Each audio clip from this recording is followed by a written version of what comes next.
Hello guys, in today's video I'm going to show you how to fix this Roblox crash easy and quick. First click here and then type task manager,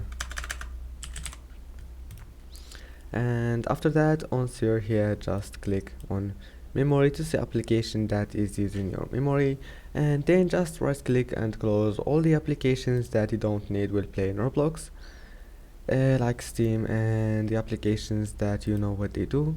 And after that, after clearing your memory, and you have to make sure that Roblox got enough memory, just close task manager and then go to Roblox, run it as administrator, and then go ahead and try again. And if that doesn't fix your problem, now click here, go to apps and features, and after that go to here, type Roblox, click on it and then uninstall it, and after that go back and go to run and type here app data, click OK, go to local, scroll down until you find Roblox, right click on it and delete it. After that go back, click on app data and then go to local low. Here you will find Roblox settings, right click and delete it. Your problem must be fixed. Don't forget to like. See you in the next video.